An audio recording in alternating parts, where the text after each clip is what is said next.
Ya, comencemos. Sistema, perdón, aparato locomotor. ¿Cómo nosotros vamos a empezar a estudiar este aparato? Si bien nosotros para estudiar cada uno de estos segmentos tenemos que indicar previamente los niveles de organización del cuerpo humano. Y ustedes ya los indicaron, creo, en la última clase. Si vamos por la unidad básica de vida que está conformando nuestro cuerpo, ¿cuál sería? La que está acá abajito en la base.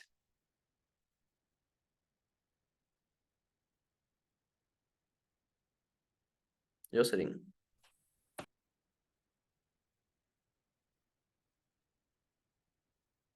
Las células, Muy bien. Universo atómico. Acá abajo tendríamos las células. Conjunto de células que trabajan o realizan funciones similares y se pueden agrupar, se llaman Tejidos. tejidos. Muy bien. Conjunto de tejidos que se van a agrupar entre ellos para formar órganos, y Órganos. los órganos que realizan funciones semejantes o similares, sistemas, Sistema. sistemas. Muy bien. ¿Y el conjunto de sistemas? Cuerpo aparatos humano. de sonido, Aparatos y de ahí el cuerpo humano. Eso está en discusión. No nos interesa. Para estudiar el aparato locomotor vamos a tener tres sistemas involucrados: el sistema óseo, el sistema articular y el sistema muscular. Empezando por el primerito, el sistema óseo. Cuando nosotros mencionamos el sistema óseo, vamos a caracterizarlo por su presencia de 206 a 214 huesos, que serían sus órganos. ¿Por qué habrá esta variación de huesos? Porque los niños tienen más huesos que un adulto. Correcto. Los niños, los infantes neonatos, generalmente tienen tejido cartilaginoso que tiende a osificarse. Para que un hueso tome la forma de hueso, valga la redundancia, o que se osifique, básicamente tiene que incluir algunas sales, sales de calcio, como el carbonato de calcio, fosfato de calcio, silicato de calcio. Ángela. Es verdad que algunos infantes cuando nacen, nacen con ciertas deformidades y por eso a veces nacen con un hueso más o menos, dependiendo. Principalmente las articulaciones o las formaciones cartilaginosas se van a ubicar aquí en la bóveda craneana, en la bóveda torácica, y estas de aquí se van a osificar de poco a poco. Es verdad que en cuanto a la terminología que se tiene en la columna vertebral, vamos a tener divididas las 33 vértebras y es posible que en las últimas, en las sacrocoxigias, que es básicamente una terminación que tienen todos los animales cordados. Si nosotros vemos los reinos, esta de aquí sería lo que nos diferencia de otros animales invertebrados, ya que esto nos separa tanto la cavidad bucal de la cavidad anal y en algunos mamíferos se presenta una cola posanal. Ustedes han visto los chimpancés, simios, orangutanes, monos, macacos. Todos ellos tienen una terminación que viene con una cola o con un pequeño fragmento. Esa misma terminación tendría el hombre en principio, ya que los homínidos son nuestros familiares más cercanos, pero lo que permite que nosotros estemos erguidos y caminemos bípedos es básicamente que los huesos sacrocoxígeos van a unirse o soldarse en una sola, pero esas soldaduras va a depender, como les mencionaba, no solamente de la edad, puede incidir tanto el género, la genética, la etnia de la procedencia que ustedes tengan. Por ejemplo, hay casos descritos en la India y también en el sudeste asiático, donde que algunos de estos niños presentan una terminación con una o dos vértebras más y un tejido epitelial, un pedazo de piel que les cuelga. Y por eso ya son dioses allá en esos países, porque básicamente es una deidad que ha reencarnado en ellos, el dios mono, por ejemplo. Funciones de los huesos, mencionábamos que estas osificaciones tienen mucho que ver con el origen o con la formación que estos van a depender de su estado embrionario. Para diferenciar estos huesos de otros tejidos, como el del sistema articular o del sistema muscular, mencionamos que aquí vamos a encontrarnos con el mesénquima, estas células especializadas que surgen a partir de la sexta, séptima semana de gestación, se encargarían de conformar las células llamadas osteoblastos y osteoclastos. ¿Cómo se observan estas células y dónde se van a ubicar? Pues básicamente, estas células le permiten al cuerpo formar las sales o adherir las sales en forma de fosfatos, de carbonatos, y que estas estructuras se mantengan rígidas y sólidas. Obviamente que estas células no van a morir en ese instante, sino que van a estar presentes a lo largo de toda su vida, principalmente los osteoblastos adheriendo a estas sales de calcio Y en cambio los osteoclastos, dividiéndolas o segmentándolas por fuera del hueso. Ya les indico cómo se observarían estos. Pregunta de cajón. Ustedes cuando eran niños y les decían o veían los comerciales de la lechera, ¿qué tenía la leche? Calcio Calcio. ¿Para qué? para Para los los huesos.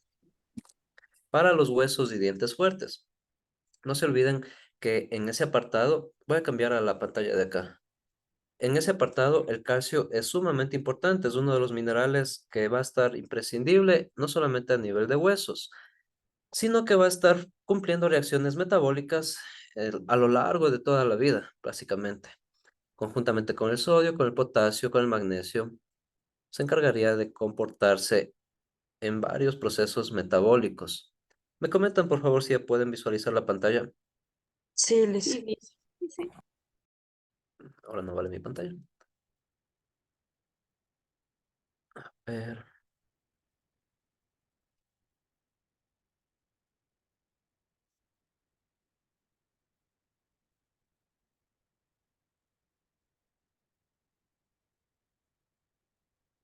esto.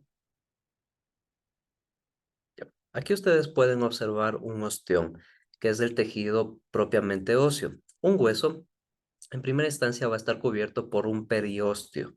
Peri, que significa alrededor, y osteo, que es hueso. Este periósteo es una lámina o una túnica externa que se va a encargar de impermeabilizar los componentes internos del hueso conjuntamente con los vasos sanguíneos, venas, arterias y capilares que se puedan aquí involucrar. Si nosotros vemos el tejido óseo, no es como una lámina compacta, única que se pueda observar, sino que ustedes si observan son pequeños anillos que se van a ir formando o que se van a ir uniendo a manera o a símil de lo que lo realizan los árboles. Por ejemplo, los anillos de los árboles se observarían de forma similar. ¿Cuál es la función que tienen estas células especializadas llamadas osteoblastos? Los osteoblastos fijarían el calcio desde afuera hacia adentro de la célula. Si nosotros podemos aquí dibujar, esto no. Las dunas se encargarían de formar nuevos anillos, cada uno de ellos, haciendo que el hueso sea cada vez más compacto, que sea más rígido, más sólido y que tenga mayor cantidad disponible de calcio.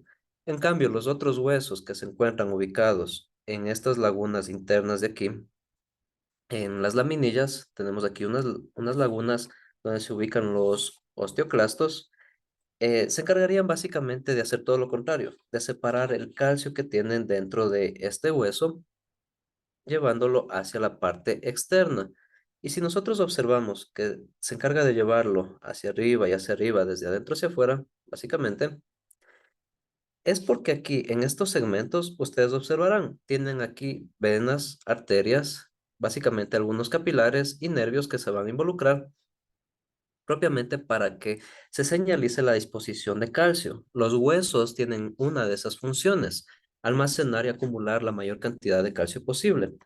Propiamente, las lagunas óseas que ustedes observan aquí, estos pequeños fragmentos, como lagunas denominadas, se encargarían de dar cabida a los osteocitos o también llamados osteoblastos. En estas cavidades, la sustancia intercelular que está conformada por mucosas ácidas,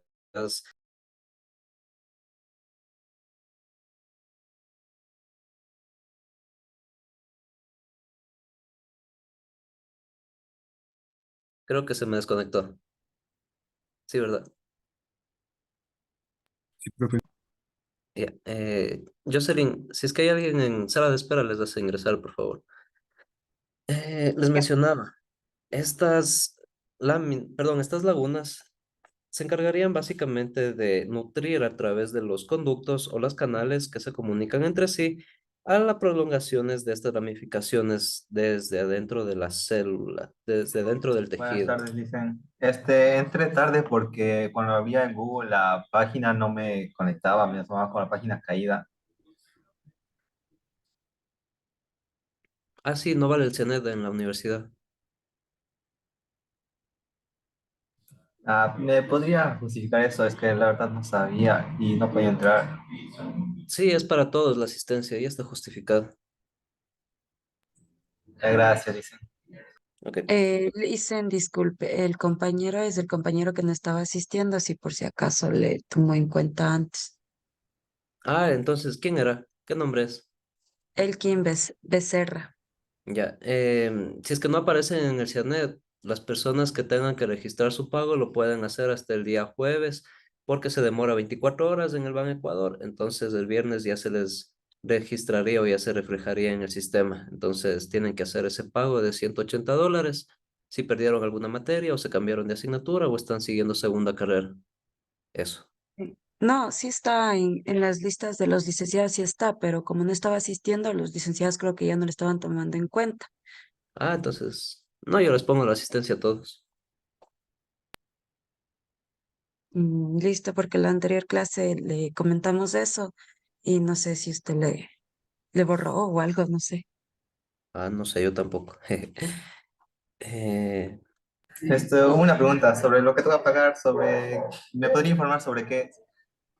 De los derechos de matriculación, no sé, las personas que estén repitiendo el preuniversitario, que se cambiaron de universidad o de carrera, y las personas que estén siguiendo segunda carrera para cumplir con el proceso de nivelación y perdieron la gratuidad, obviamente, tienen que cumplir ese pago.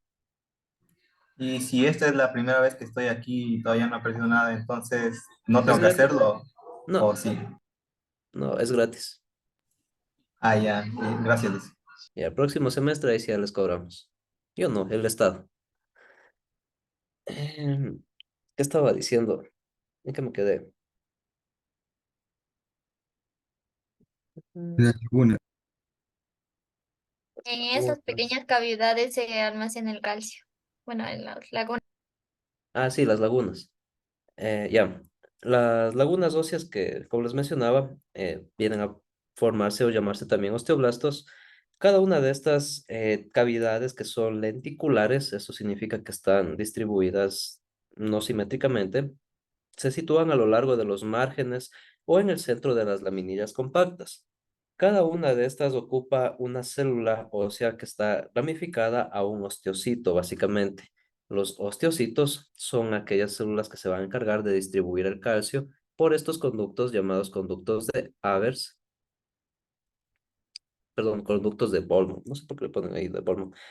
Estos conductos internos de aquí, los conductos de Avers que van a dar cabida a las venas y a las articulaciones, van a estar comunicándose no solamente en el tejido compacto o en el tejido grueso que tiene el hueso como tal, sino que también va a comunicarse con que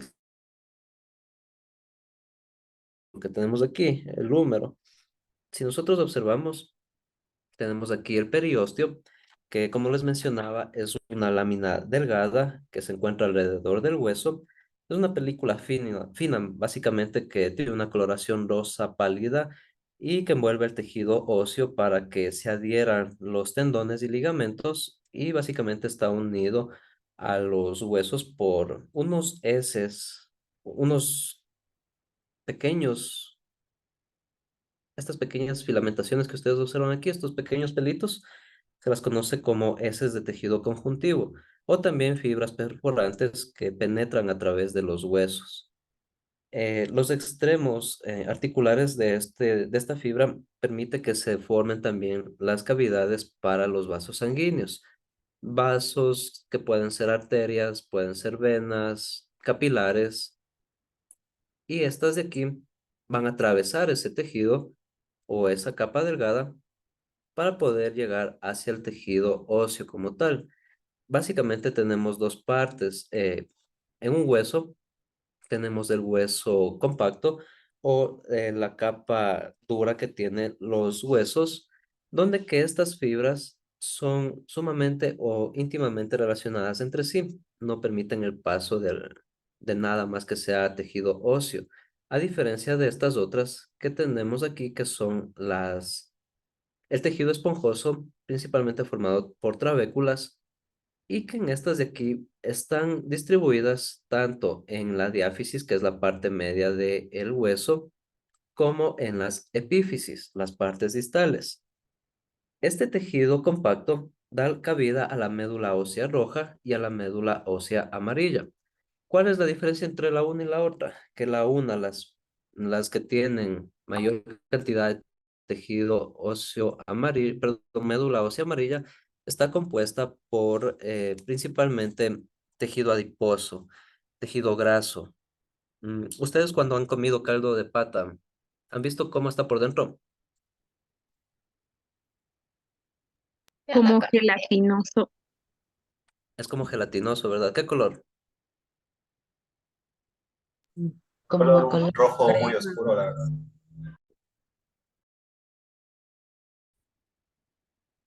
No es color crema. Ajá, es un color medio cremita, medio amarillento. Va tomando esas coloraciones por el proceso de cocción, pero es básicamente el tejido graso que se almacenaría aquí. No es la única función de almacenar tejido graso, sino también que brinda la capacitación, digámoslo, para en unas células del sistema inmunológico llamadas los linfocitos. Se especializarían en esta zona para poder apoyar al sistema inmunológico. En cambio acá, en la parte de la médula ósea roja, que se puede ubicar, vamos a tener tejido especializado que brinda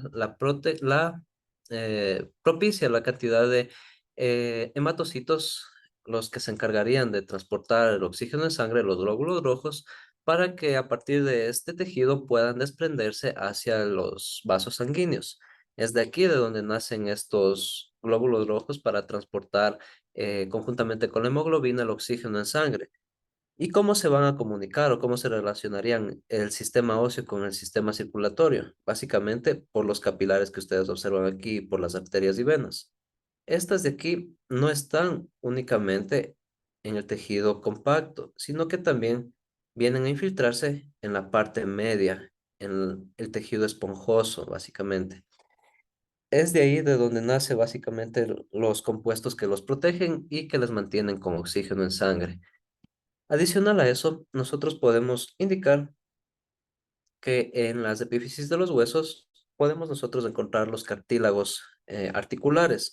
Si bien estas protecciones o estos cartílagos que son ricos en colágeno van a tener un componente importante en el sistema articular, es uno de los componentes del sistema óseo que da lugar por otras células especializadas, propiamente los mesénquimas, donde que se van a dar origen hacia las articulaciones para que dos huesos puedan unirse. Pero ya con esto conocen los segmentos y cómo se nutren por medio de las cavidades de aquí, las cavidades de las médulas. Así se observa un hueso. Por ejemplo, la diferencia que hay entre huesos largos y huesos cortos o huesos planos es la cantidad de médula ósea amarilla. ¿Han comido ustedes, no sé, estaban comiéndose una papa y pollo y el huesito le salió un poco de sangre? ¿Qué tipo de hueso sería?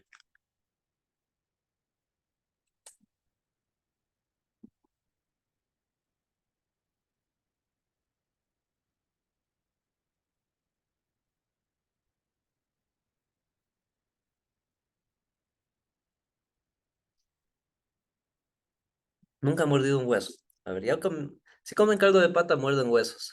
Sería una cavidad de, ¿cómo se llama? Se me fue el nombre. De cartílagos, o sea, De médula ósea, roja o amarilla. roja. Roja, muy bien. En cambio, si es que ustedes muerden un hueso plano, un omóplato, una escápula de un cuyo, de esta partecita de acá atrás, de las patitas de adelante, ¿tienen mayor cantidad de médula ósea roja o médula ósea blanca? Médula ósea blanca. ¿Ósea blanca? No, al revés, tiene más roja. En estos huesos medios, en estos huesos largos, como les mencionaba, tienen mayor cantidad de médula ósea amarilla. El caldo de pata, la pata de pollo, la parte media, digámosle, tienen ahí más tejido graso. En cambio, en estos huesos planos que tienen mayor médula ósea roja, los huesos planos como las de la escápula, los huesos craneales, tienen mayor disposición de médula ósea roja, porque tienen mayor cantidad de irrigación de vasos sanguíneos, bastantes capilares.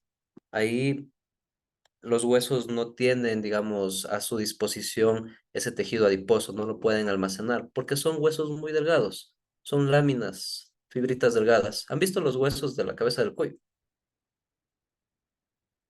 No han visto, no han comido. Sí. Sí, Ujú. ya, Sí. ellos de chimbo ya saben. ¿Son delgados o son gruesos esos huesos?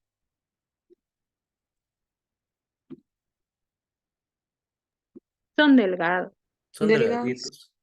Ahí no puede almacenar mayor cantidad de tejido adiposo, a diferencia de una extremidad, donde Es sí va a cuando tener le mayor. tasca y es como que ya se rompe nomás. Ajá, son muy delicados, son frágiles. Em, en ese orden de ideas, nosotros podemos indicar las funciones del sistema óseo. La primerita y la más fácil que van a brindar es forma y soporte. ¿Por qué será que el sistema óseo brinda forma y soporte? Porque Para la mantener mayoría de el nuestro equilibrio en cuerpo el cuerpo. está formado por ellos. Ya, ¿por qué más? Vamos con la forma. Lisa, Es la, porque es la estructura de nuestro cuerpo prácticamente. Y nuestra piel y todo eso se añade en base a las formas de ellos. Claro, será lo mismo los huesos que tiene el ser humano con los que tiene el caballo, No, no. ¿no? ¿Verdad? No. Pero ven que el caballo también tiene fémur, tiene escápulas y todo lo demás. Pero pero las funciones y las doblemente. formas, ajá, las formas propiamente anatómicas se adaptan hacia nuestra especie y asimismo brindan el soporte. ¿Qué soportarán los huesos? Nuestro peso de El los peso de sus mentiras. músculos, órganos. Exacto. Va a almacenar el peso de casi 5,6 billones de células humanas y en eso está involucrado órganos, tejidos, sistemas, todo lo que está conformando su cuerpo básicamente es la estructura, es el armazón y como tal también brinda una función muy importante que es de protección. Ustedes ya conocen las bóvedas, bóveda craneana, torácica, dorsal, que básicamente se encargaría de proteger estos órganos. Además cumple la función de almacenamiento. ¿Qué les dije que almacenaban los huesos? Calcio. Muy bien, almacena calcio para las funciones metabólicas. A su vez también puede almacenar colágeno o péptidos de colágeno, propiamente dicho, para la protección de las articulaciones. Tiene las dos cavidades medulares, médula ósea roja y médula ósea amarilla, y lo que es más importante de todos estos, el esqueleto es lo que brinda el movimiento. Sin esqueleto habrá movimiento. ¿Qué pasa si No, les falta No. un húmero? Ya no van a mover el brazo. El movimiento dentro de la anatomía humana es netamente arquitectónico y físico.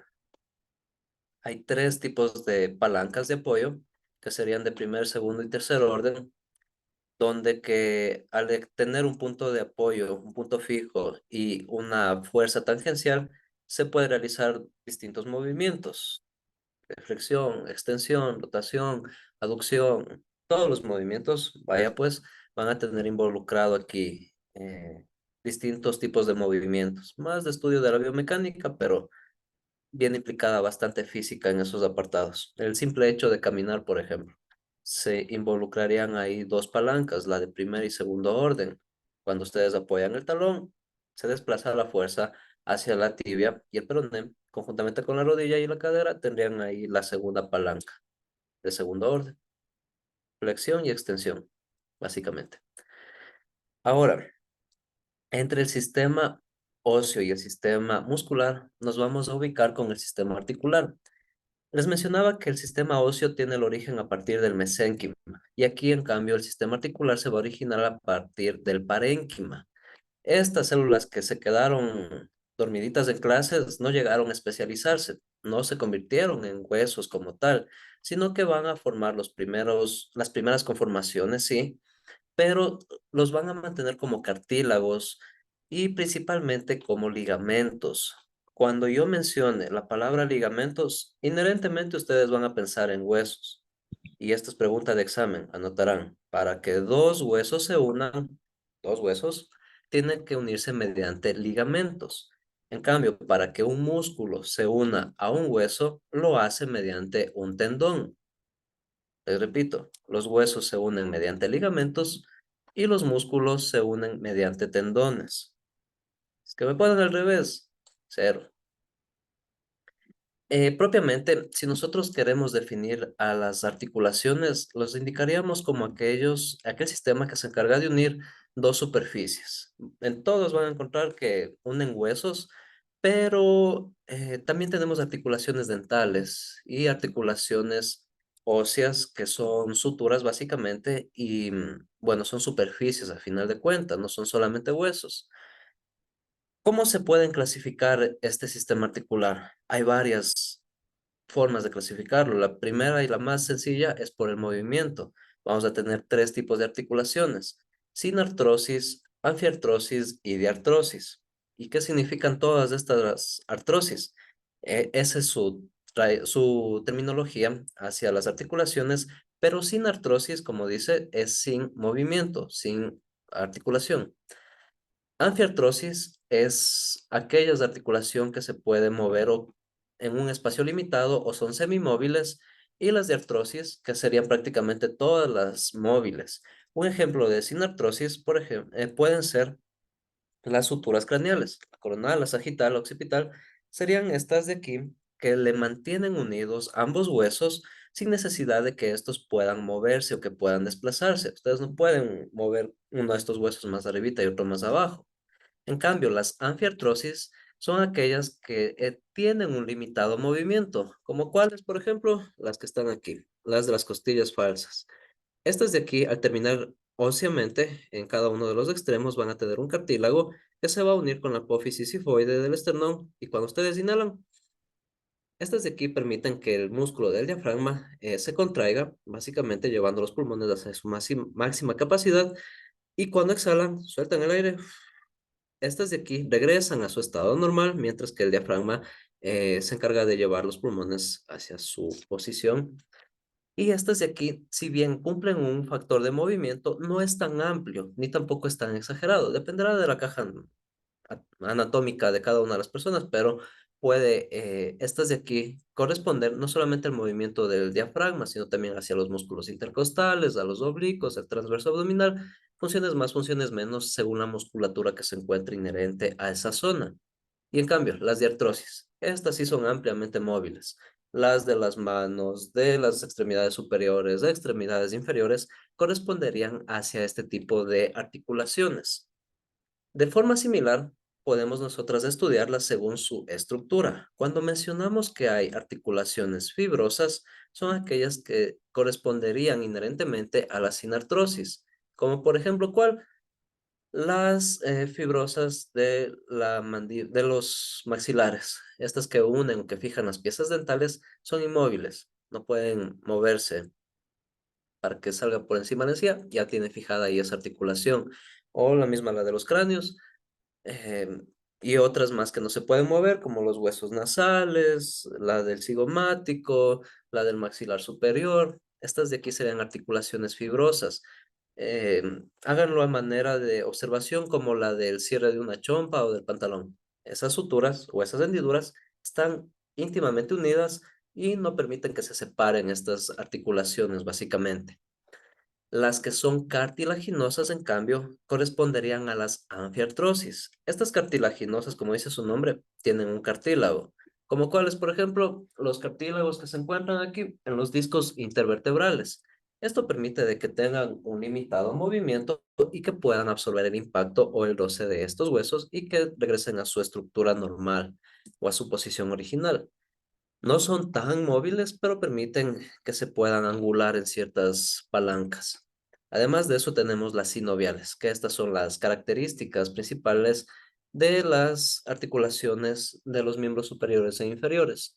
Un cartílago, perdón, unas sinoviales, en en todas estas van a tener en conjunto una cápsula articular o una cápsula sinovial que va a tener dos composiciones.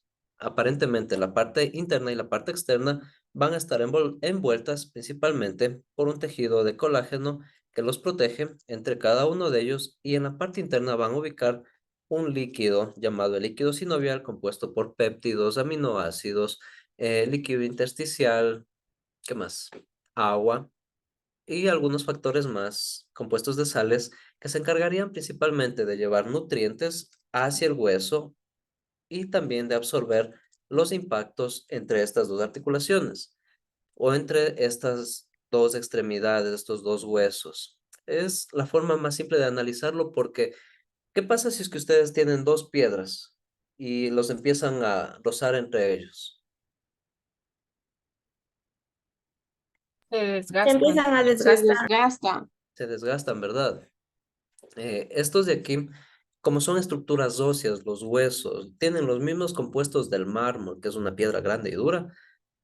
Básicamente, si es que no hubiese este sistema articular, se desgastarían entre ellos.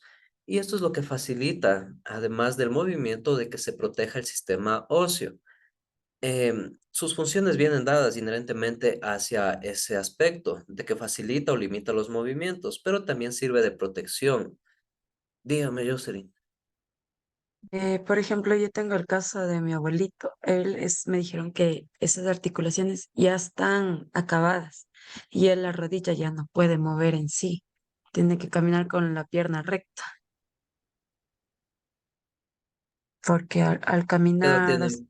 poco le duele. Tiene 85 años. Ujú. Un hombre de 85 años. Mm, ¿Fuma o toma? No, nada de eso. Tiene la presión alta. Dijeron que podían operarle, pero por la presión alta y a su edad ya no Ya no, es ya. viable en una operación. Entonces, Eh, la recuperación articular y meniscopatía, no hay inflamación de los meniscos. ¿mande? Inflamación de los meniscos. No, no sé la verdad en esa parte. Bueno, recordemos que hay un principio de individualización en cada uno de los pacientes, pero hay evidencia reportada por los péptidos de colágeno hidrolizado que son fáciles de asimilar, no se quedan flotando ni son moléculas pesadas. Pueden aportar en cierta proporción, pero con temas de edad y con una posible inflamación de los meniscos, ya la rehabilitación o la terapia que se tiene que llevar, no recomendaría yo que sea la inmovilización, sino manejarnos con ángulos de extensión, básicamente. De lo que la rodilla está doblada, perdón, de lo que está extendida así, llevarlo desde el ángulo menor, o sea, desde la parte mínima de flexión, ir extendiendo, ir extendiendo, ir extendiendo, hasta que se pueda complementar el movimiento, desde un punto de vista netamente no médico. Yo Claro, haría eso eso. sí. El caminar camina, pero como digo, con la pierna extendida poco a poco. Y Ajá, al sentarse, la dobla y ahí se queda. Para pararse le duele y hay que llevarle un trámite, un tiempo. Pero aparte de eso ya no le dejan tanto caminar porque también le detectaron como que simplemente ya como que ya no tiene músculos. Ya, o sea, le dijeron que es un milagro que él esté caminando todavía, porque incluso el músculo que dice que hay una parte del músculo que siente lo que nosotros tenemos la necesidad de ir al baño, él ya no la siente. los esfínteres urinarios. Ajá, entonces los músculos de él prácticamente Hay ya una no le pérdida ahí de sirven. fuerza. Hay una pérdida de fuerza. Ya vamos a ver cuando les indique el sistema muscular.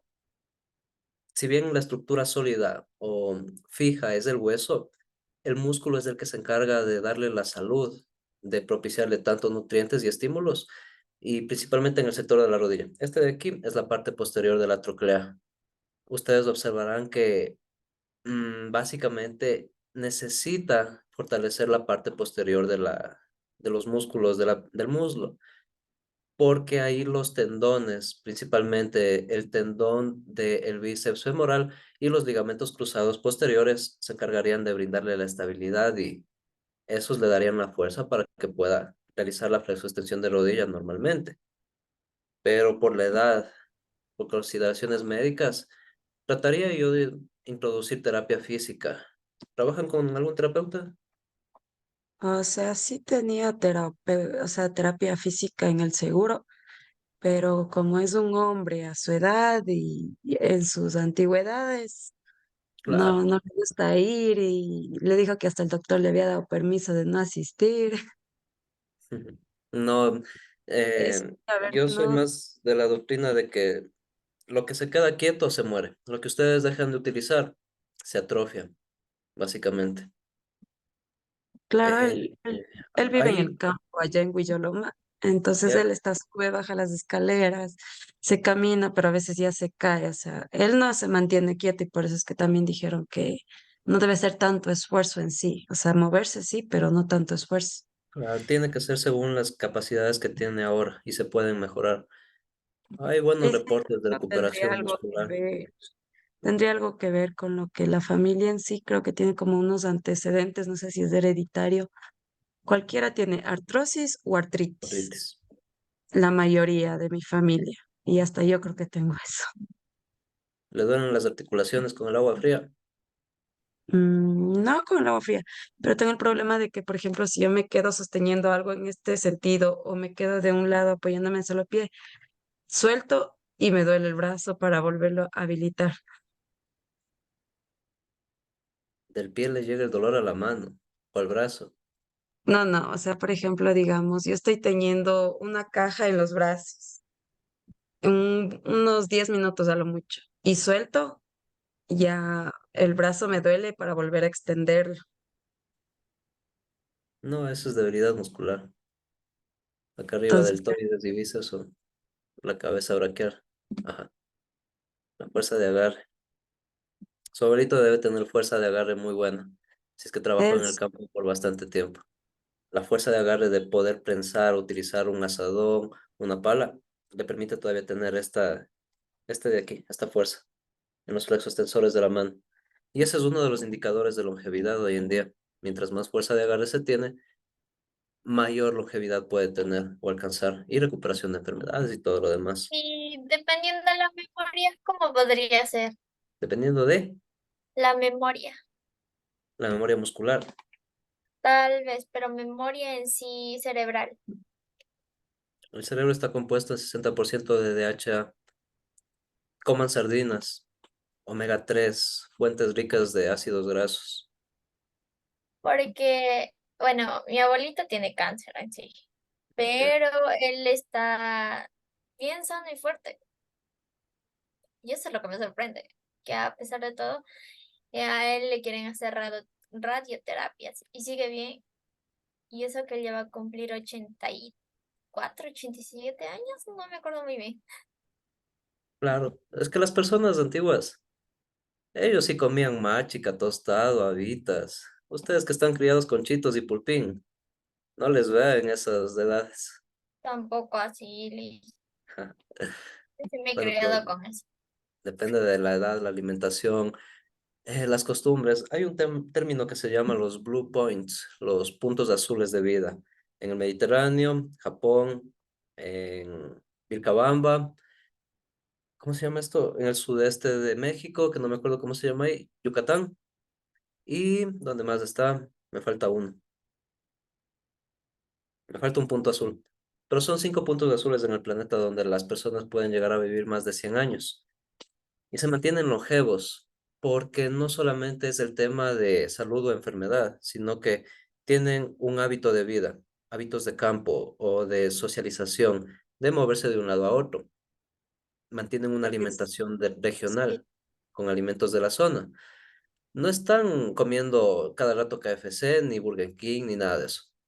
Además de eso, los factores sociales. Se relacionan entre ellos, el matrimonio de ellos posiblemente duró 50, 60 años, a cambio de que hoy en día la tasa de divorcios es la más alta en el país que se ha visto desde la pandemia. Entonces, por algo ha de ser que viven más. Se llevan sí, por bien, ejemplo, comen sano, se distraen, no se estresan, un ambiente relativamente limpio, sin contaminación muy alta, se mantienen activos.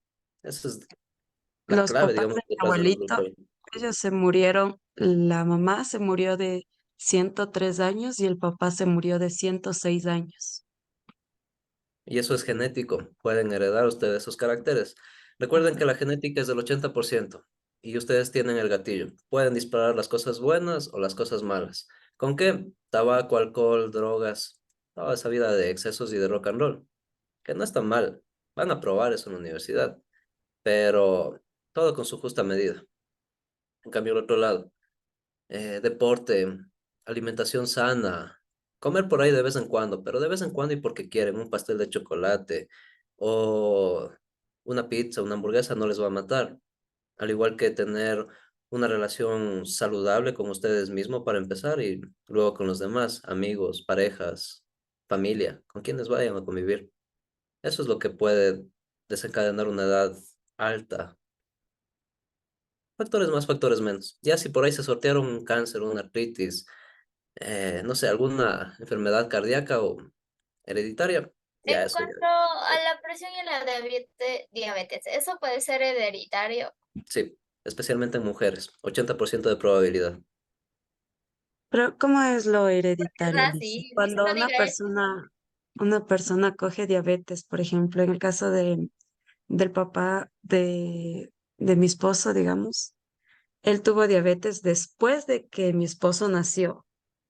O sea, Ujú, eso no. Entonces, ¿él hereda o no? posiblemente. Más hay probabilidades de mujeres. En hombres se acerca casi al 60-55%, pero depende de un factor genético y de los hábitos alimenticios. Hay un factor que viene antes de la diabetes que se llama resistencia a la insulina. Cuando se tiene resistencia a la insulina, se puede prever o el lupus también puede ser hereditario. Sí, el lupus puede ser hereditario, es genético, es un gen. Me parece que el cromosoma 16, si no estoy mal.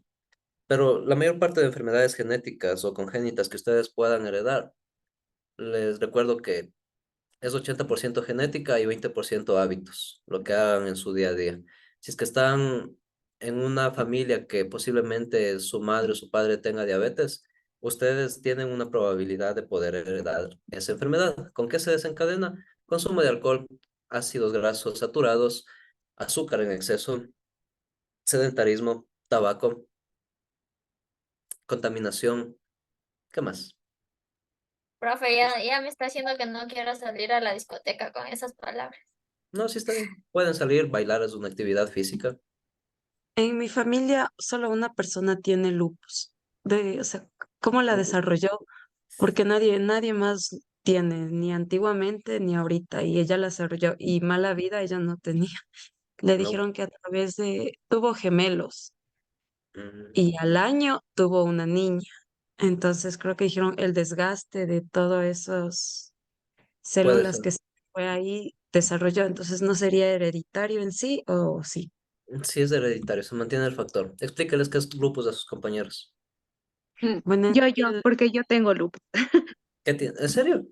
Sí, por eso es mi pregunta. Y yo también, o sea, en mi familia, yo soy la única que tiene lupus. Ujú. Ajá, y bueno, o sea, en mi caso, a mí me afecta mucho a mis glóbulos blancos, entonces pierdo plaquetas también, glóbulos rojos y glóbulos blancos, entonces pierdo muchas plaquetas. Entonces, bueno, en esto, o sea, te hace sentir como ahorita. Por eso no aprendí mi cámara, porque hay veces donde como que empeoras, o sea, tú no te puedes curar, solo como te controlan, pues. Entonces hay ocasiones en las que como que se te empeora y tienes como dolores en tus articulaciones porque tomas corticoides. Corticoides. Ujú, Sí.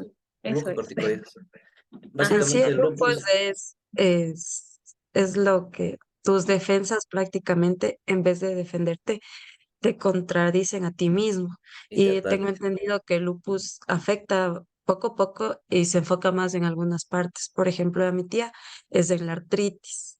Ella tiene más de eso y todos los meses le revisan de que si es que tiene bien los triglicéridos del riñón, cada vez le ven los ojos, todo en sí, cada mes tiene que acudir y en sí ella tiene ya como 10 años esta enfermedad.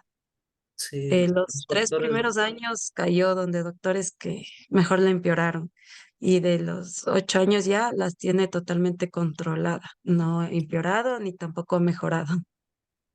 Los factores para el lupus, para empezar, es una probabilidad muy corta. Estamos hablando del 0,00050%. O sea, hay una mínima, infinitésima probabilidad de que una persona tenga esa enfermedad que es hereditaria o es genética. ¿Cómo se desencadena? Aún no se conoce. Y puede tener esos factores de que el sistema inmunológico ataca su propio sistema, no lo reconoce, las células o los tejidos, básicamente por una mala traducción del ADN. Y aquí nos metemos con epigenética, básicamente. Segmentos de ADN tienen un mensaje, tienen un código, para que ustedes tengan un color de ojos, un color de cabello, para que ustedes tengan una estatura, todos los factores. Y también comportamentales de su propio sistema, para que su corazón tenga cierta forma, para que su cabello crezca de cierta disposición, para que sus ojos puedan alcanzar a ver la luz o factores más, factores menos.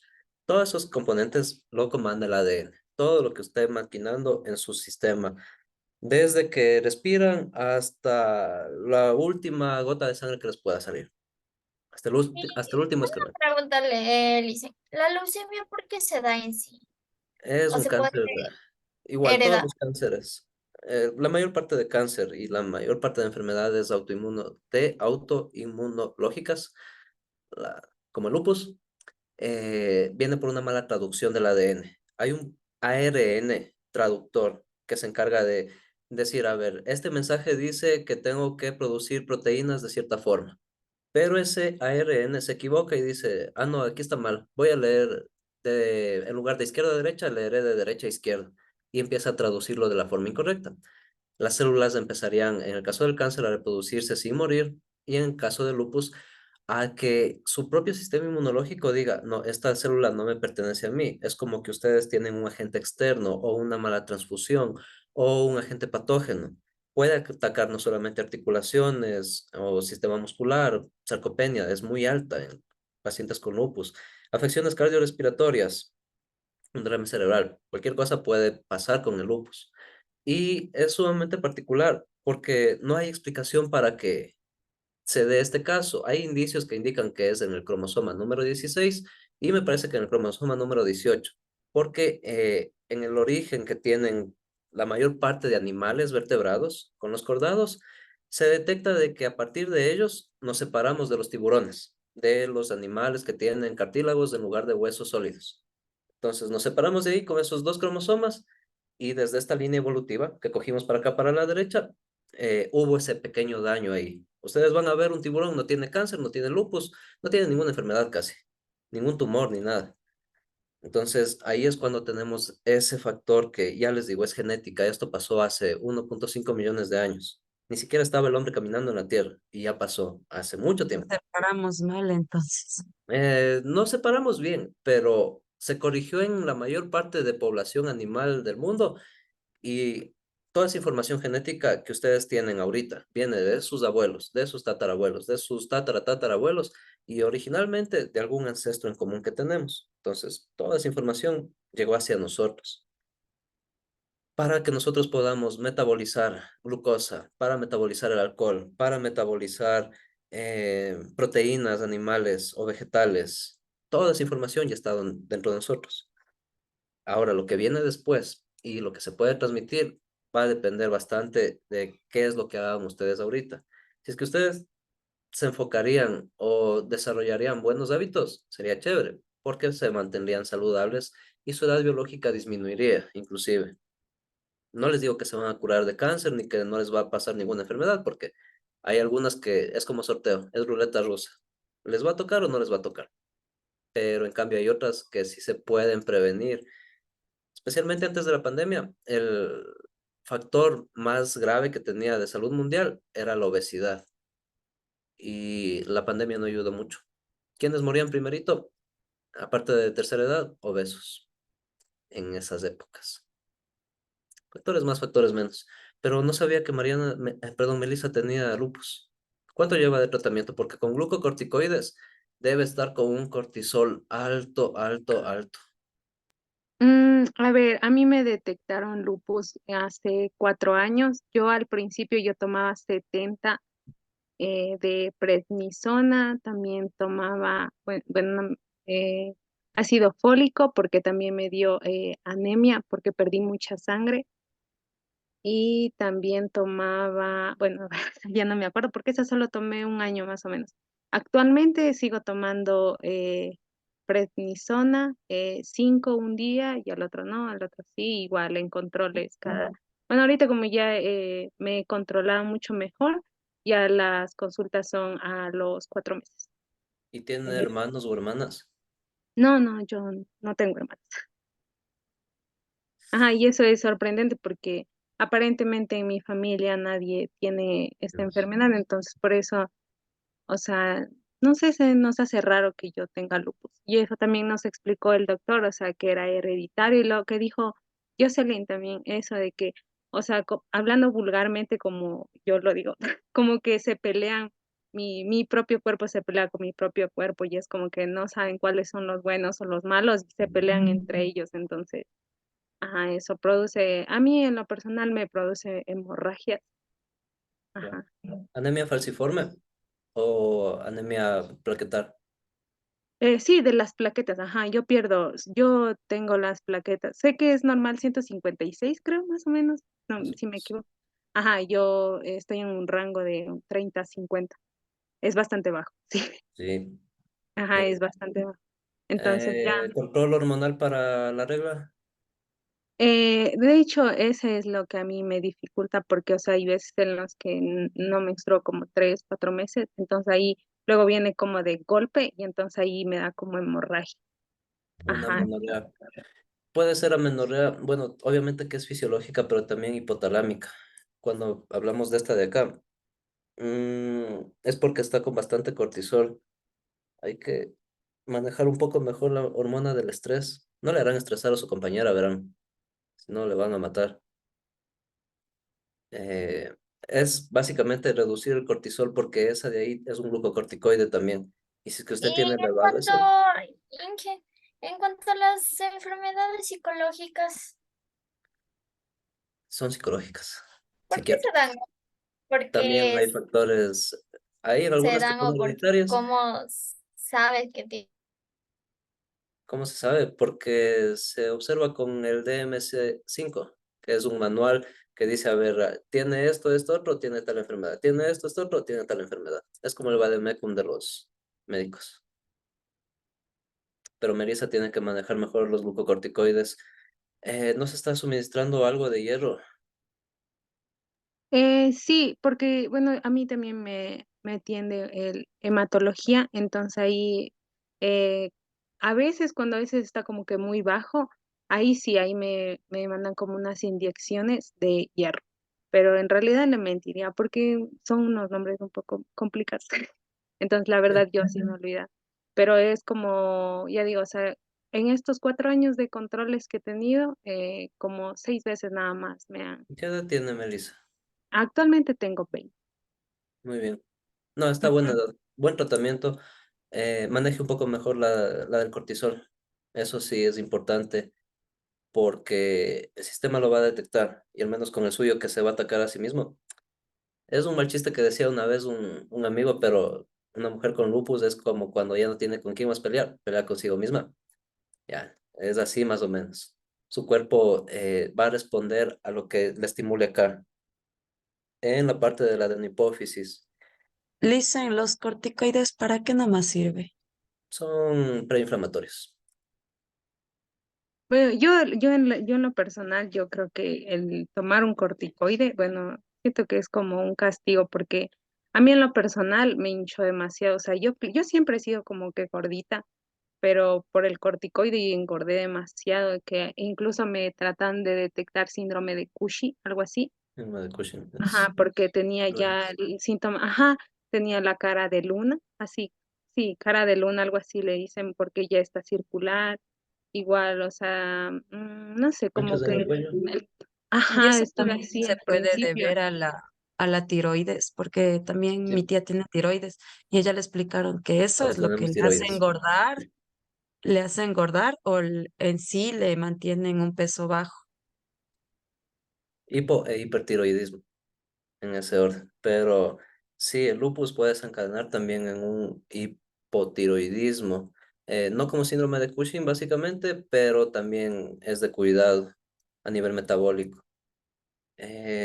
No sé, es un caso extraordinario de uno en 1 millón de millones de personas. Eso pasa muy raras veces, pero los tratamientos son buenos.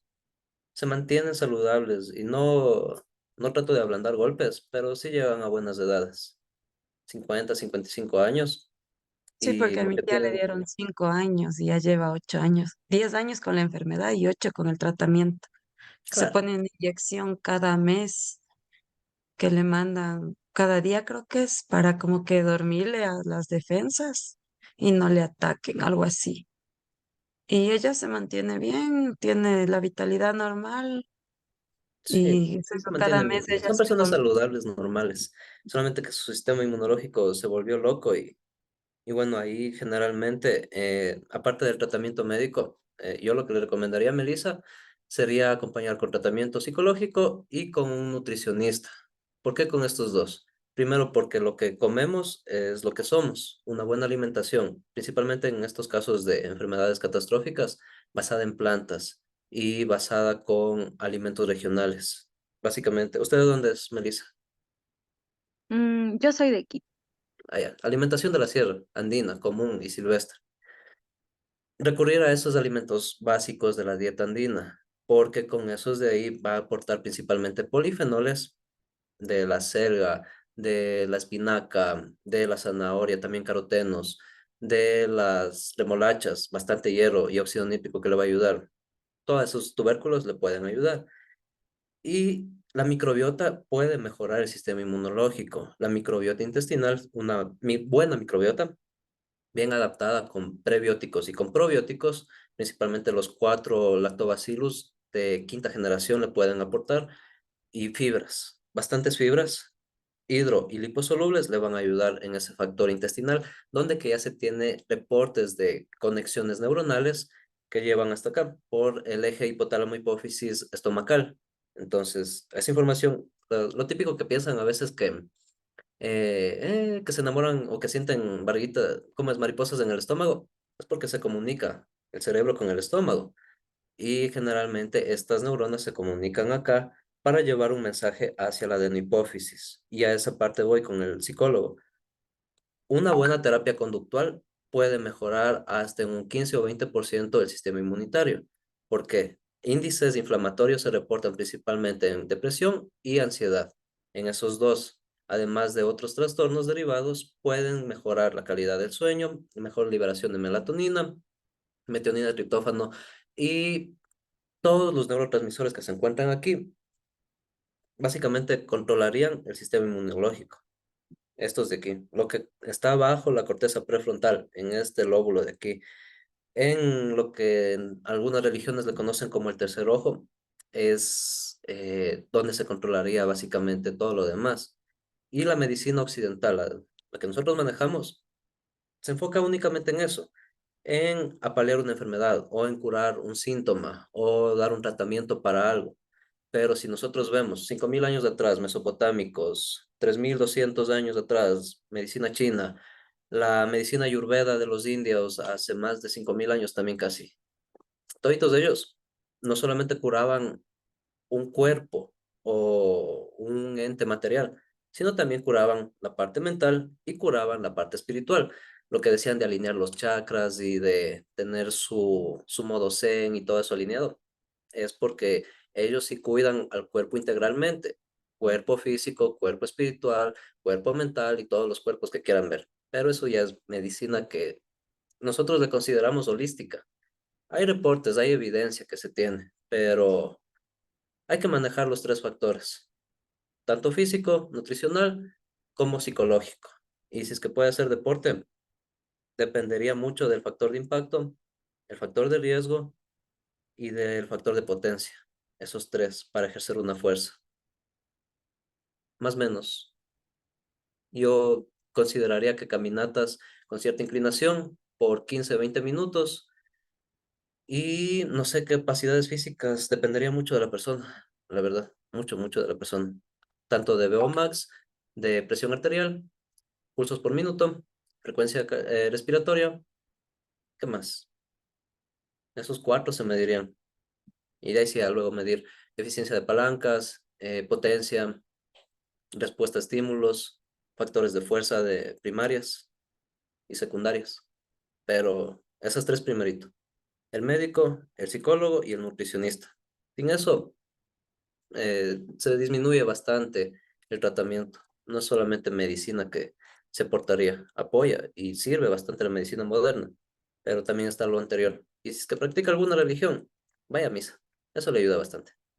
o confiese sus pecados consigo misma, no con el cura, sino lleve un diario, el journaling.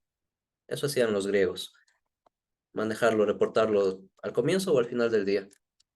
Y no lo bueno o lo malo, sino lo que hice bien y lo que puedo mejorar. Eso le va a ayudar. Ya, fin de el diagnóstico no médico. Volvamos a clase. Si no, luego no alcanzamos a ver los temas. ¿Qué les estaba contando?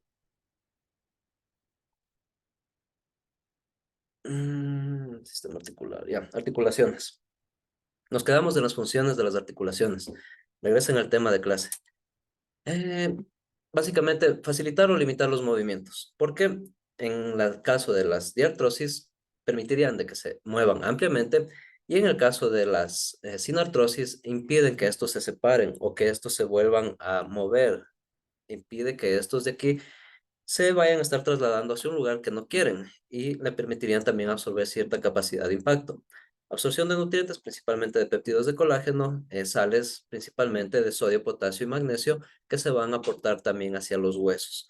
¿Por qué de sodio, potasio y magnesio? Vamos a la parte de las fibras musculares. Para que una fibra muscular se caracterice como tal, tiene que realizar una contracción. Tanto por la conformación que tiene a nivel de mioblastos o de miofibrillas, vamos a diferenciar estas dos. No sé si han visto ustedes las sogas de cabuya, esas antigüitas. ¿Cómo son? Tienen como que muchos pelitos así y se van. Tienen Tienen muchos muchas hilitos, ¿verdad? fibras. ¿Han visto los trapeadores de esos típicos de mopa, los que hay en los supermercados? Que tienen como piolitas y como hilitos. ¿Con qué trapean en su casa? ¿Con la del candidato de turno? Con la camiseta. Sí, sí somos muy latinos de nuestra parte. Los trapeadores, ustedes observan o en las fibras de cabuya que tienen esos hilos o que tienen cada uno de ellos filamentos. Y aquí vamos a identificar a los músculos como tal, aquellos órganos que presentan estas fibras conformadas por dos proteínas, miosina y actina. La una le permite contraerse y la otra le permite estirarse. Palabras más, palabras menos, estos van a estar segmentados o van a estar uniéndose por componentes tanto M y componente Z. ¿Qué es lo que diferencia el uno y el otro? Básicamente la cantidad de estas proteínas. Y aquí ustedes generalmente observan los músculos esqueléticos.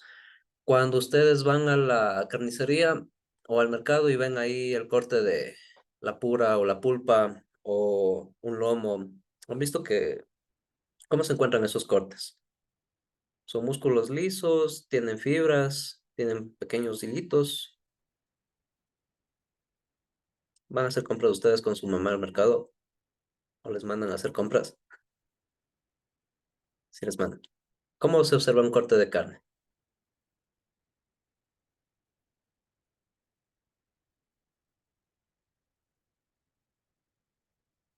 Les voy a mandar de tarea que compren una libra de carne.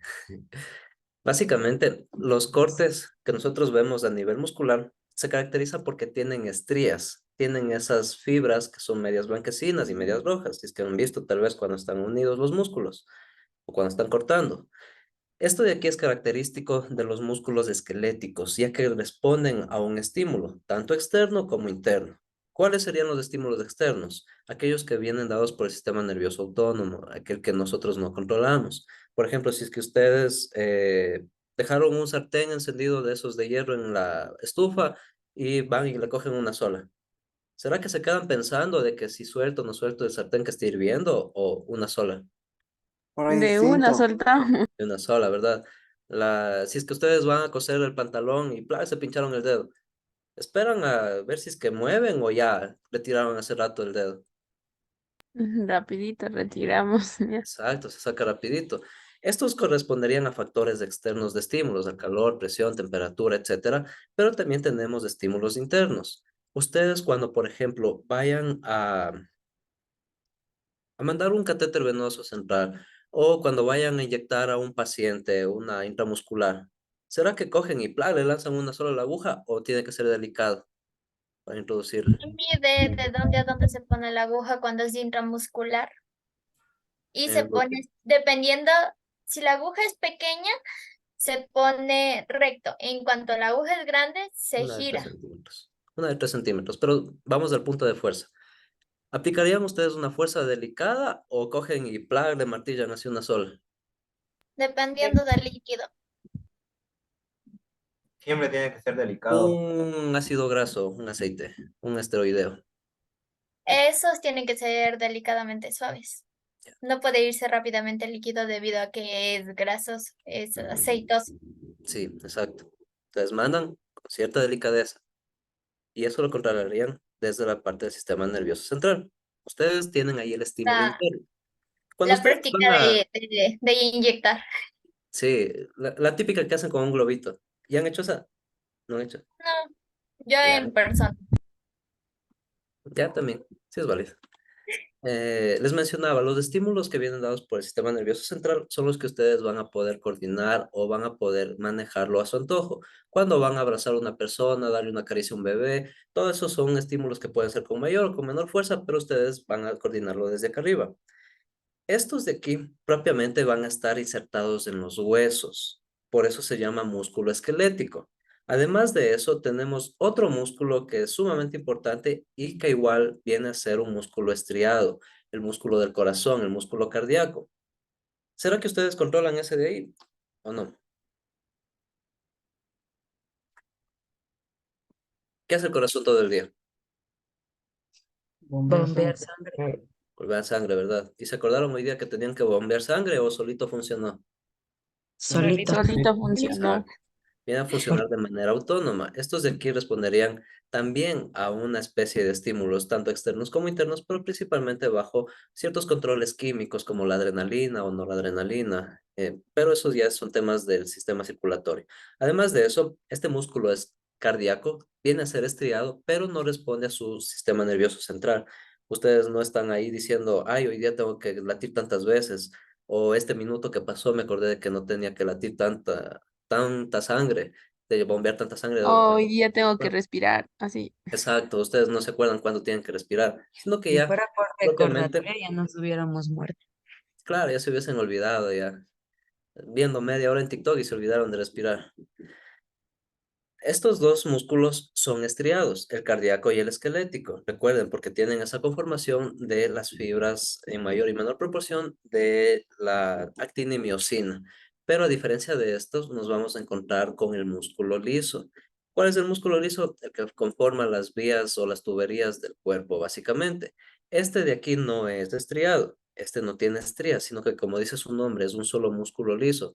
Por ejemplo, también en las vísceras, como en el esófago, permitirían que por movimientos pausados y conformados por el sistema nervioso autónomo, se trasladen ciertos fluidos o ciertos componentes de un lugar hacia otro. La sangre principalmente viene a ser transportada por los vasos sanguíneos, arterias, venas, capilares, vénulas, arteriolas, todas estas van a estar conformadas por este tipo de músculos y a su vez las vísceras. Por ejemplo, en el intestino, los movimientos que ustedes observan cuando ya les da hambre a las 6 de la tarde después de clases, ya observan que tienen un movimiento que les empieza a gruñir el estómago. Y hagan la prueba, acuéstense ustedes un rato antes de que vayan a merendar y observen en este sector, aquí en estos cuadrantes.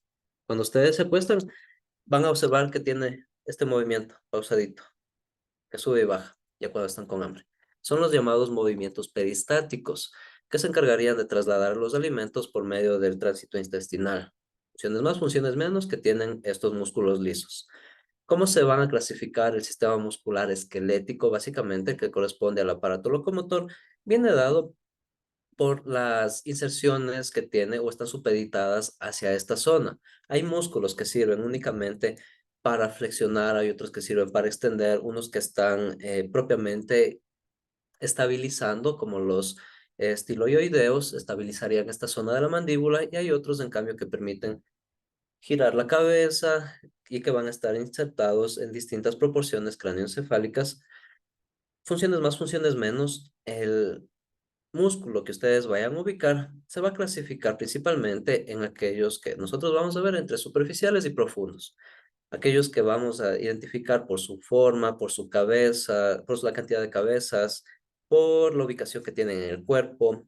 Nos vamos a enfocar principalmente en eso, en la anatomía topográfica general, en la descripción formal que tendrían estos músculos. ya que si estudiamos uno por uno, en flexión, en extensión, cuáles están estabilizando, cuáles se elongan, cuáles se contraen, eso ya es más tema de biomecánica. Eso con el sistema muscular. Ahora, antes de que se me acabe el tiempo, pasemos rapidito con el sistema óseo.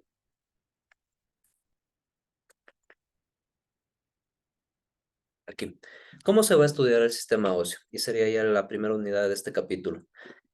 Propiamente nosotros mencionábamos que este está dispuesto por sales inorgánicas y orgánicas principalmente compuestas por calcio, ya conocen su función, pero más que nada ustedes tienen que identificar de este tejido tres componentes básicos.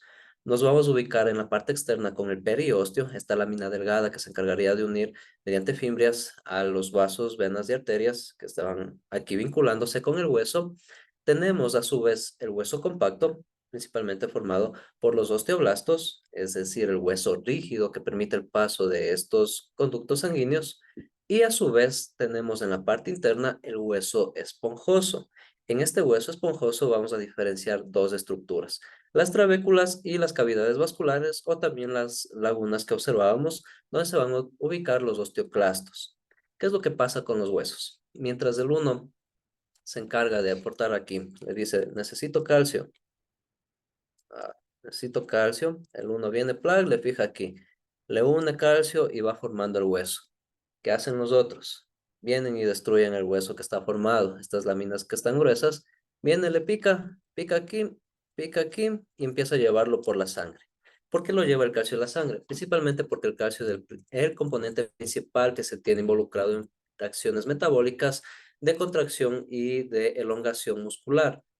Recuerden que en este sistema muscular esquelético van a estar involucrados los huesos, entonces para que ustedes flexionen un brazo, para que tomen apuntes, para que saquen la lengua, necesitan calcio.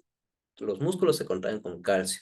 Además de que este calcio, en forma de iones de carbonato o de iodato, puede también estar interactuando con las sales de sodio, potasio y las de magnesio, que eso ya dentro del proceso metabólico les indicaremos a futuro qué importancia tiene. Principalmente esta en las funciones de homeostasis se involucra la de calcio con la de potasio en relación 3:1. Necesitan 3 de estas moléculas por cada una molécula de potasio para que la célula esté en equilibrio o se encuentre sana, básicamente, y que pueda transformar ATP y todo lo demás. Además de eso, aporta el calcio necesario para la transformación del ácido clorhídrico en los jugos estomacales. Funciones más, también tiene un factor importante en la comunicación de las neuronas para que se dé la sinapsis neuronal, transportando los electrones principalmente. ¿Qué más funciones tiene el calcio? La dureza de los dientes también es importante, y la de los huesos, que valga la redundancia, es donde que se va a ir acumulando. Ahora, ¿cómo se van a clasificar los huesos? Mencionábamos que son largos, cortos, pueden ser membranosos o cartilaginosos, pero básicamente vamos a observar la división, que es la conformación básica en la disposición apendicular y axial. ¿Cuáles son los huesos apendiculares y cuáles son los huesos axiales? Si nosotros observamos este cuadro, indicaríamos que los huesos axiales bueno, vamos sumando, vamos haciendo la sumatoria. De 206 huesos, 86 corresponderían al sistema axial. Estos 86 huesos los vamos a clasificar tanto en los huesos de la cabeza como los que se encuentran en la columna vertebral. En la cabeza dividiríamos la estructura entre los huesos del cráneo, que van a conformar la bóveda craneal, los huesos del rostro o los huesos de la cara, o maxilofaciales, el hueso hioides, que es un hueso flotante, el único que no se articula con otros huesos, y también tenemos los huesillos del oído, que son 3 a cada lado, martillo, yunque y estribo, en el oído interno. Básicamente, esta conformación que nosotros observamos, no solamente de la cavidad o de la bóveda encefálica, sino también del rostro, estarían conformados en estas cantidades. La mayor parte de ellos son pares. En cambio, en la columna vertebral, 33 vértebras, que también se va a unir a esta clasificación el tórax, dividiéndose principalmente en el esternón, el hueso medio que los uniría a las costillas, que vienen a ser 12, 12 a cada lado. En estos órdenes, ustedes observarán que el esqueleto axial prácticamente viene a ser aquel que brinda soporte y protección a los órganos importantes, además de que tienen una limitada movilidad como la columna vertebral y en el tórax. En cambio, si nosotros observamos a los huesos del sistema apendicular, no solamente vamos a incluir los del miembro superior, del brazo, antebrazo y mano, o del muslo, pierna, pie, sino que aquí también vamos a incluir a las cinturas pélvicas y también la cintura escapular. La cintura escapular conformada principalmente por la clavícula y la escápula o el omóplato, que permite fijar la parte axial, es decir, la bóveda, con la parte apendicular, con la parte de movilidad que tienen los miembros. Lo mismo abajo en la cintura pélvica. Tendremos los huesos coxales que se unirían con la cabeza del fémur propiamente. Esta clasificación, si ustedes observan, nos permite observar que la mayor parte de huesos se encuentran distribuidos de forma pareja o están en números pares. Hay algunos que son individuales, pero en ese orden de ideas ustedes no tendrían que aprenderse los 206 huesos, sino aproximadamente la mitad. Entonces, para comenzar el estudio del sistema óseo, bueno, aquí en esta presentación que tengo que subirles, ustedes van a tener a disposición las descripciones generales de los huesos y unas vistas o unos cortes planos, básicamente, que son verticales o en una sola dimensión. Yo generalmente utilizo la aplicación, entonces comenzaríamos a estudiar en el dispositivo para que ustedes puedan ubicar los segmentos o los huesos con sus peculiaridades, las articulaciones principalmente y las inserciones musculares. A ver, denme un minutico, entro acá al Zoom. Pero igual, esta presentación va a estar disponible para que puedan tenerlo de guía o de referencia.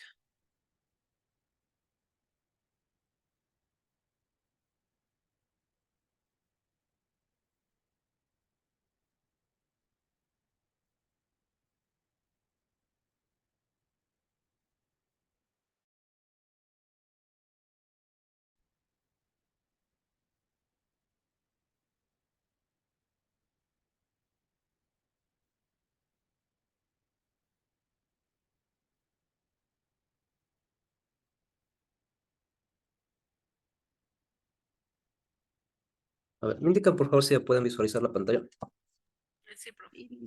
Sí. Chévere. Comenzando por el estudio del cráneo, nosotros vamos a ubicar un hueso frontal que se ubica o que forma la frente. Tenemos dos huesos parietales que se ubican hacia arriba, uno a cada lado. Tenemos dos huesos temporales ubicados lateralmente debajo del pabellón del oído. Tenemos un hueso occipital que forma la parte posterior inferior del cráneo. Y si nosotros destapamos por aquí, podremos observar dos huesos internos. Un esfenoides, que es un hueso que se ubica en la base del cráneo. Y si retiramos aquí el frontal, quitamos los nasales.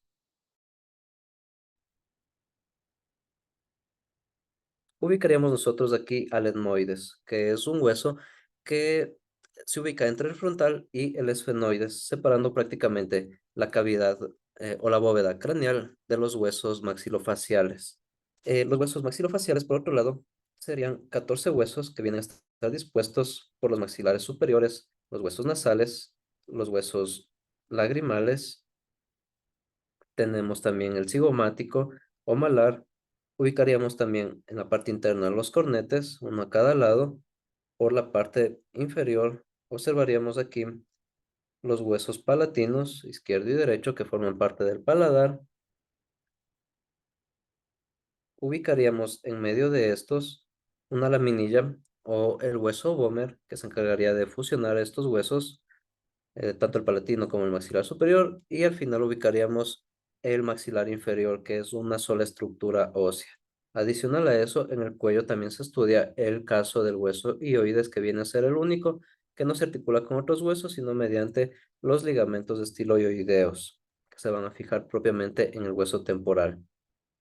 En la matemática estarían correctos toda esta cantidad de huesos, pero hay algunas particularidades que nosotros podemos observar de cada uno de ellos. Veamos, avancemos a ver por lo menos los exteriores del cráneo. Hueso frontal, déjenme ver si es que puedo ayudar. Muy bien. Aquí ustedes pueden observar el hueso frontal, que de primera vista ustedes observan que de aquí para acá es un hueso plano que se hace convexo hacia la parte posterior. Generalmente nosotros podemos indicar desde fuera la cara exocranial o también llamada cutánea. Identificaríamos en primera instancia las eminencias frontales, las que están aquí señaladas en primera instancia, donde que se ubican por encima de la nariz. Estas de aquí tenemos a su vez la glabela, que sería la que une mediante los huesos nasales a estos dos huesos con el frontal. Tenemos a su vez los arcos superciliares que se encuentran por debajo de las protuberancias frontales, formando parte de las cejas, esto en la cara anterior. En en cambio, si nosotros miramos la cara endocranial o la cara interna de este hueso, observaríamos también dos fosas, eh, dos fosas frontales, que permítanme dibujar. Observaríamos aquí dos fosas frontales que se ubicarían a los lóbulos frontales del cerebro propiamente. Tenemos a su vez el borde inferior, donde podemos nosotros identificar aquí la espina nasal que se articula con los huesos de la nariz, las cavidades de los senos frontales hacia los lados de cada uno de estos, donde se van a alojar propiamente en estos segmentos a las cavidades orbitarias, porque si nosotros observamos déjenme retirar estos dibujos, desde la partecita de abajo, estas cavidades que vienen a estar proporcionadas vendrían a ser la primera instancia de los glóbulos oculares en estos segmentos de aquí. Propiamente, el hueso frontal viene a articularse con 12 huesos. Regresemos al anterior.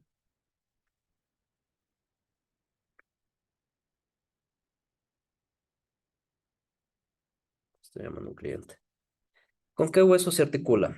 Tenemos aquí el hueso frontal que se articula con dos huesos parietales. Se ubica también articulado con el hueso esfenoides. Se articula con los huesos temporales por la parte interna. Se articula a su vez con el hueso cigomático, con el hueso maxilar, con los huesos nasales, con los dos huesos nasales. Y básicamente también por la parte interna, si retiramos este de aquí, se articularía con el etmoides y con el esfenoides, formando así principalmente el hueso más articulado que nosotros observaríamos en esta bóveda. Seguido de este, tenemos nosotros a los huesos parietales. Estos dos huesos forman las paredes laterales superiores del cráneo. Son huesos planos, casi rectangulares, que vienen a estar en la cara externa o exocranial, dispuestos de una forma lisa y convexa hacia el centro, donde que nosotros podemos observar en este segmento. Dibujemos aquí. En este segmento ustedes ubicarían la jiba parietal o la eminencia parietal. Tenemos también el borde inferior que se viene a articular con los huesos temporales, el borde lateral anterior que se ubicaría con el hueso frontal, el borde superior que se articularía con el hueso propiamente parietal y el borde lateral inferior que se va a articular con el hueso occipital. Regresemos. Dibujitos. Aquí. Si observamos nosotros la parte interna de este hueso, en la cara endocranial observaríamos que es cóncava y presenta algunos surcos o algunos vasos sanguíneos, no son vasos, son, ¿cómo explicarlo? No se puede observar muy bien aquí en la animación, pero si lo ven ahí un poquito con la sombra, son unas especies de hendiduras o de peñascos donde que se van a articular varios vasos sanguíneos, principalmente venas y arterias. ¿Por qué tendremos aquí varios de estos peñascos para que se introduzcan estos vasos sanguíneos? ¿Qué órgano está adherido o protegido en esta zona? El cerebro, Lice. Ujú. Básicamente aquí vamos a tener estos peñascos porque el cerebro necesita bastantes vasos para comunicarse con otras partes del cuerpo y también para ser nutrido y llevar sus desechos o su información En esta zona es rica o es abundante estos vasos a diferencia de otros huesos, porque aquí es donde que se van a articular principalmente dos arterias craneales, principalmente la arteria craneotuberosa. Regresemos a la parte anterior. Los huesos parietales. ¿Qué pasó? Ya dañé. Aquí está. No. Regresa, regresa, regresa.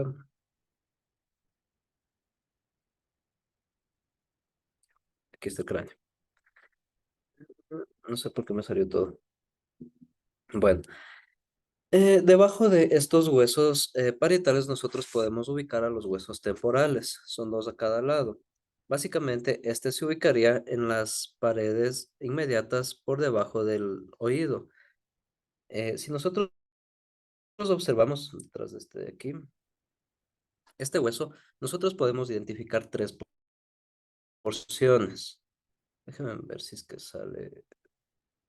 No, ya dañé.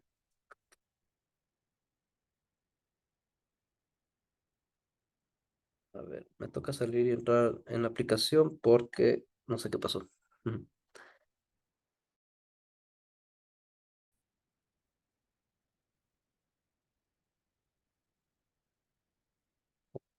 Ya, ahí está aislado. ¿Puedo aislarle? Sí, muy bien. Ya, nosotros observaríamos esta primera porción que les voy a dibujar aquí, que sería la porción escamosa, que viene a ser básicamente una lámina delgada, lisa y convexa que se forma en la parte anterior y superior del temporal, donde que se va a desprender hacia abajo la apófisis cigomática, este segmento de aquí. Tengo que dibujar todo esto. Este segmento de aquí, conocido como la apófisis cigomática, o también llamado el proceso cigomático, que se une con el hueso malar, o también llamado el cigomático, para formar el arco cigomático del asa de la calavera. Ustedes observan desde acá arribita, este de aquí sería la primera sección. En cambio, vamos a ubicar nosotros debajo de esta apófisis cigomática la cavidad glenoidea, que viene a ser esta unión que tiene el hueso con la mandíbula por debajo de la cavidad cigomática o de la apófisis cigomática. Únicamente en esta de aquí se va a articular el cóndilo del maxilar inferior, pero junto a esta nosotros ubicaríamos el conducto del auditivo externo que da cabida hacia el oído. A su vez, junto a este de aquí, observaríamos la apófisis mastoides o la porción petrosa, que puede también llamarse petromastoidea o petrotimpánica, o más comúnmente llamada como el peñasco. Esta porción de aquí que ustedes le ven en este color moradito, sería la porción de un hueso duro y grueso que tiene la forma de una pirámide rectangular que se ubica de forma oblicua. Esta porción viene a ser la más gruesa. En cambio, la porción escamosa, que está acá arribita, sería la porción más delgada. Y si nosotros observamos por debajo del conducto auditivo, en esta pequeña porción de la apófisis de estiloides, es la que se dirige hacia adelante y hacia abajo en sentido antero-inferior y por medio de algunos ligamentos se va a unir con el hueso hioides. En esta zona es donde que se va a insertar ese hueso propiamente.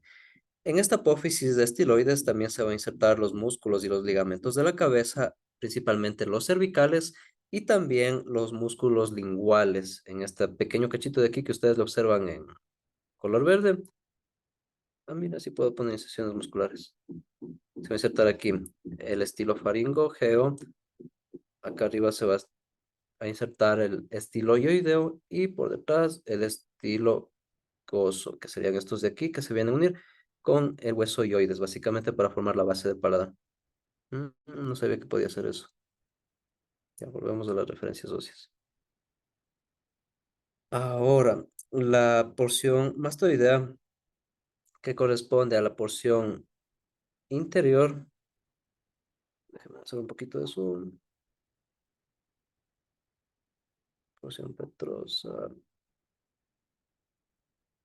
Por debajo de la porción petrosa, inmediatamente en la subsiguiente parte del conducto auditivo, nosotros vamos a tener también aquí la porción mastoidea, que sería todo este conjunto de aquí. En este conjunto, nosotros podemos ubicar las apófisis mastoideas que tienen una forma redondeada, convexa y rugosa, donde que se van a insertar principalmente los músculos de la cabeza, los cervicales, especialmente los rotatorios que nosotros podemos observar aquí. Si le ponemos por acá atrás, no me permite. Por aquí.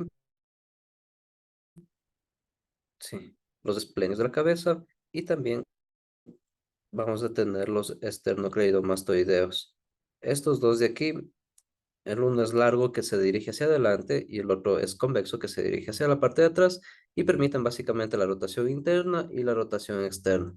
Esos se vienen a estar insertando en esta porción de aquí. Chévere, no sabía que podía hacer inserciones óseas. Ya.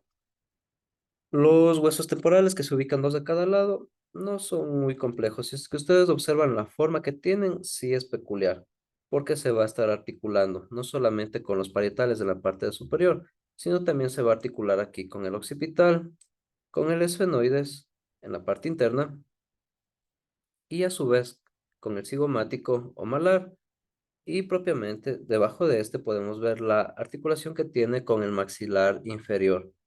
Esta pequeña proporción de aquí, en la cara exterior que se presentaría de este hueso, le permite tener la disposición principalmente para el conducto auditivo externo, donde que se van a encontrar con el cartílago del oído.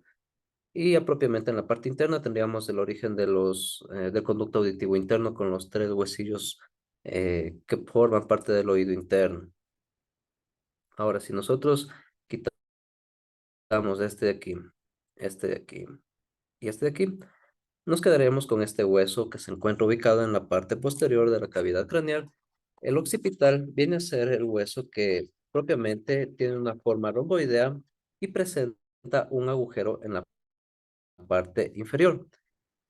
Este agujero occipital es un orificio ovalado que también se lo conoce como el foramen magnum. Este foramen magnum da paso principalmente al bulbo raquídeo, al nervio espinal y las arterias vertebrales. Este agujero mide en promedio de 3 a 5 centímetros de ancho y se mide desde adelante hacia atrás, o sea, desde aquí hasta acá y de aquí a acá. Ahora, si nosotros observamos las proporciones o las características que tiene este hueso, podremos ubicar en la parte anterior o exocraneal la protuberancia del occipital que se encargaría de separar la línea nucal superior, tanto la izquierda como la derecha. Por debajo de esto tendríamos la línea de la curva inferior y en la parte media tendríamos la cresta occipital externa. Por debajo de esta línea ya se ubicaría propiamente el agujero del occipital, que si ustedes observan, este agujero de aquí tiene dos protuberancias o dos cóndilos. Estos cóndilos del occipital intervienen propiamente en la articulación con la primera vértebra, también llamada atlas. Y por delante de este nos ubicaríamos con esta sección que es la porción basilar. Esta porción basilar es la que se viene propiamente a articular con el hueso esfenoides, formando así la base del cráneo. Esto visto desde la parte externa. Ahora, si nosotros vemos la parte endocraneal, ubicaríamos esta porción propiamente la apófisis basilar, que ya como les mencioné, se articularía con el esfenoides, pero a su vez daría paso a la cresta occipital externa y hacia las dos protuberancias o los tubérculos yugulares, donde que se va a ubicar el bulbo raquídeo, básicamente, en esta zona. En cambio, en la parte superior, desde la cresta occipital interna, vamos nosotros a ubicar dos lóbulos, que serían las fosas occipitales superiores.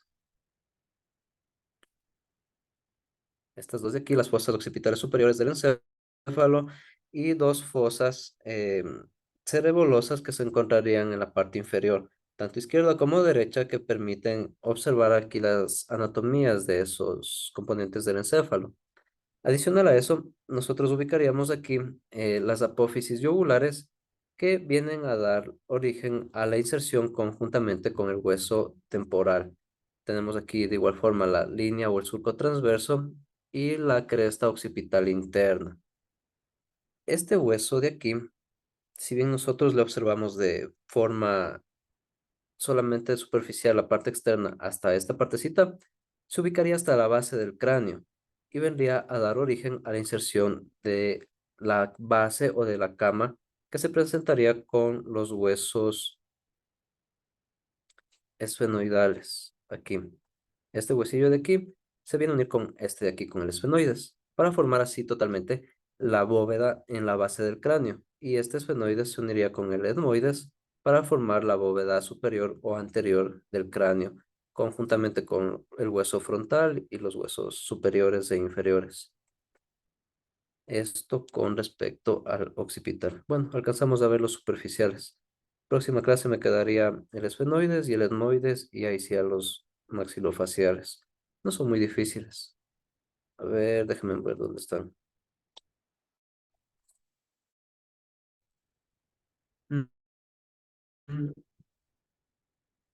El tema de el aula virtual no se puede registrar asistencia, sin embargo, ya estarían justificados ya porque se envió el tema de clase con ustedes que estaban presentes.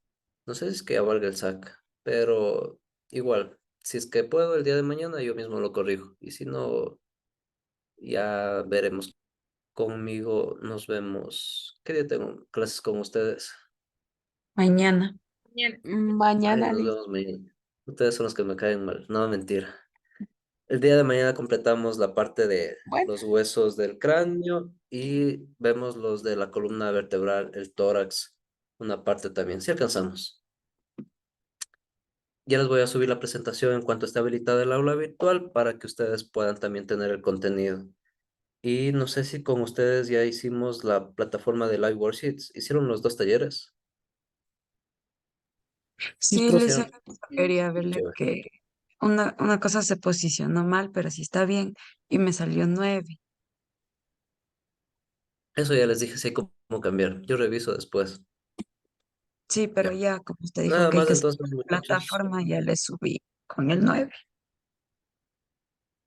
Sí, el uno sirve básicamente para que estén las evidencias. Ahorita suben las evidencias virtuales, pero ya cuando entren en clases presenciales lo llevan en una carpeta, en un portafolio. O no lo vamos manejamos a igual por la terminar plataforma. virtual, sí.